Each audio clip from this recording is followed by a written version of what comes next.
You telling me you know someone who can ID this guy? Maybe. An arms dealer out in Venice Beach, a real piece of work. Done business with Russians for years. If there's trouble, then he's in it. Whoa, whoa, pal. I'm running this up now, and you don't so much as take a leak unless I say so. Speaking of which, Masterson, the fly's open. Your mission in the game is to get close to the triads, which are shaking down a bunch of local businesses, burning down lots of buildings and things like that. But that mission quickly expands as you kind of get the depth of the operation.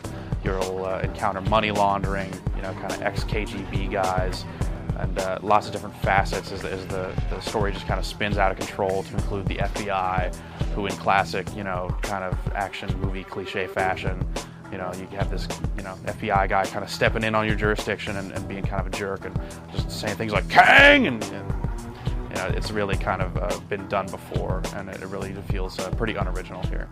The game also takes a pretty brief sojourn into this really weird territory. I won't give too much of it away. You can find a movie up on the site that kind of shows this, but at one point you're fighting zombies, which for a game that's kind of all about gritty cop stuff, to really kind of have just 20 minutes of the game that kind of just goes in this entirely different direction, and then yet comes right back and there you are just tailing another suspect and continuing on with the story like nothing ever happened. It's really weird and it really feels out of place.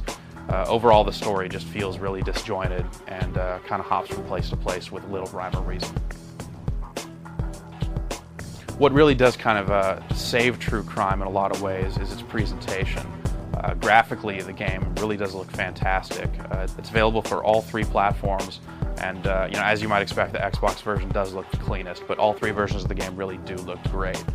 You'll see some little things here and there. The lip syncing doesn't look particularly terrific, and there's some instances of clipping here and there, or maybe when you're trying to arrest a suspect, your arms might not be right on his arms as you're cuffing the guy.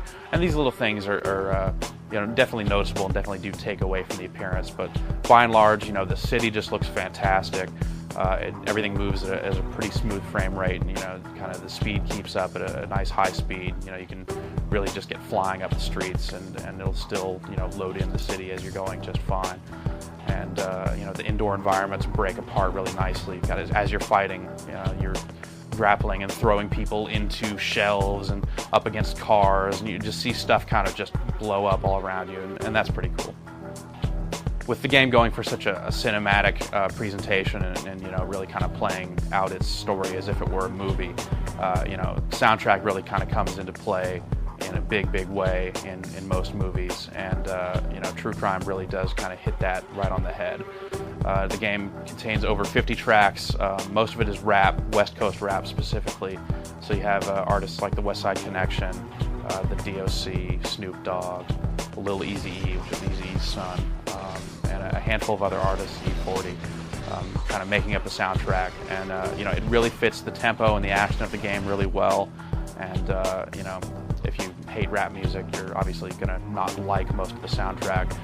There are a few older funk tracks, Parliament's on there, and a couple tracks from Megadeth, and there's a song from Taproot on there. So it's not all rap, but by and large, if you have a strong hatred for rap, then hopefully you have an Xbox and you can use the custom soundtrack option to get rid of that stuff. But it does fit the game really well, and is definitely a strength to the game. The rest of the sound is pretty top-notch stuff. You hear the squealing of tires, the firing of guns, all that stuff sounds pretty good. The voice work, with the exception of the lead character, who is pretty much terrible from start to finish, the voice work in the game is really well done. Christopher Walken kind of bookends the game as a narrator. He plays an older, near-retirement cop who knew Nick Cagne's father. So he kind of sets the story up and closes the story out. It actually would have been a nice touch to see more Christopher Walken in there, because he really does a fine job at kind of bookending the story. So if maybe, he had been kind of would come on, in between chapters of the story and kind of move things along, I think that would have actually helped to make the story kind of flow a little better. But as it is, the plot is pretty disjointed without any sort of connective tissue. Nah, not like Nick. First, his mother died. She was a dear soul. Then, his father, Henry, got fingered in a drug trafficking scandal? So throughout its development, True Crime has been compared to the Grand Theft Auto series, numerous times. But in the end, the game really has more in common with Sony's PlayStation 2 game, The Getaway. They both kind of go after that kind of Grand Theft Auto free roaming thing, but neither of them really capitalize on that very well. They're both games that are pretty linear, even though True Crime does branch in a couple spots. You can take some alternate missions.